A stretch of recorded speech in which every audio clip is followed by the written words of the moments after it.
We are here at STLV 57-year mission on day, I think it's 3 on Saturday. We are here joined with Glen Henderson is my Mr. name. Glen Henderson. He's got an amazing book. He's an author. He does. Tell me what your book's about exactly. Well, you know what, Owen? This book is the culmination of literally more than 50 years of Star Trek love. You see, believe it or not, I'm actually old enough to remember September 8th, 1966, when Star Trek got started. Right. On NBC. In Desilu Studios. Desilu, that's right. And I used to watch it. What's funny is that as it turned out, I'm the only member of my immediate family that really had any interest in Star Trek. My brothers watched it for a while, but they went on to other things. I was hooked from day one. But then when I found out, as time went on in my life, I discovered that so many of the life lessons that I've learned about hard work, perseverance, respect, loyalty, telling the truth, sacrifice, life, death, love, the nature of friendship. So many of these things I got from somewhere in Star Trek. And what I wanted to do was get that story, some of those stories from my head onto paper and share them so that hopefully someone else might be inspired. I like to think of it as my love letter to Star Trek with a few life lessons on the house. Very cool. And Star Trek encompasses an inclusive all, the IDIC, which is infinite diversity and infinite combinations. You've got people from all walks of life here, and a lot of them have inspired to begin, engineers, NASA, all that stuff. Absolutely. What do you think the impact of, that's a very resonative impact, to help. What do you think that is inspiring people? What do you think we're going to come in the future? Where do you think that's going to resonate from the Star Trek franchise is kind of permeated through the culture? There's an episode in Star Trek where Captain Kirk meets one of his heroes, Abraham Lincoln. Yeah.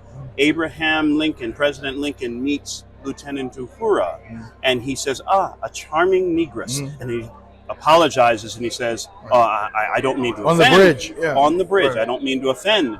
And Uhura says to him, that's quite all right, Mr. President. You see, we've learned not to fear words. Right. And then Captain Kirk says, we've each learned to be delighted with who and what we are. And so I do love coming to conventions. My wife and I enjoy it because we get to meet so many great people, and also because the Star Trek fandom, the Star Trek universe is a place, seems to me, where people can come and be who they are. And we've met so many wonderful people, and you learn to respect and delight in each other, in other people, exactly as we are.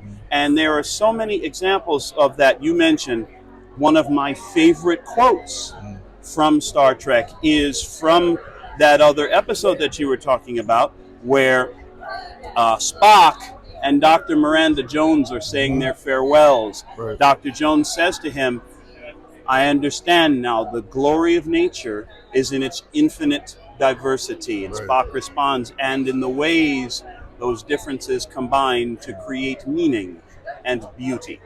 So we have all of that. You want to talk about powerful stuff. You want to talk about a safe space? Come to a Trek convention. Come down. That's right. Absolutely.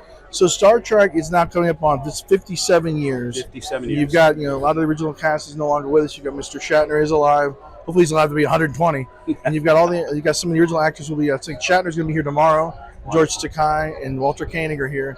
What do you see like for the future of Star Trek and things in the, you've got a lot of shows and they'll get the SAG strike, of course, going on.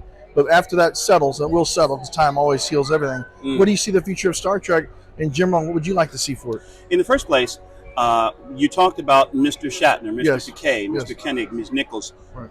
Two of the great regrets of my Star Trek experience are that I never got the chance to meet Leonard Nimoy, Mr. Nimoy, and I never got the chance to meet Ms. Nichelle Nichols. May they rest in peace.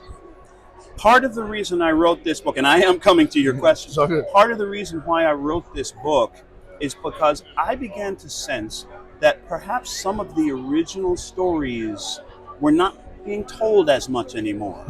And so I wanted to do my part to help those stories live on. As for the future of Star Trek, be nice to be a producer or a writer on the show or something. What I love about Star Trek and what I hope will continue is that as far as I'm aware, Star Trek is the only major sci-fi franchise that has always posited a hopeful, Vision of the future. positive, Right. optimistic vision of the future. A time is coming, Star Trek says, when we will have overcome first contact. Right. Mankind, sooner or later, will overcome poverty, disease, War, war, right. and all of these things. And as a united human race, reach together into the stars. Wow, that's powerful stuff. Where do people go out to find about your book, and how do they find about you? Well, you ought to hurry down to the convention and swing by table 104. We're here sharing, signing copies of the book. It's also available on Amazon at Glen, with one N, glentrekbook.com. GlenTrekbook.com. Check him out. Mr. Glenn, pleasure, sir. Thank you very much. Yes, sir. Live long and prosper. Signing off.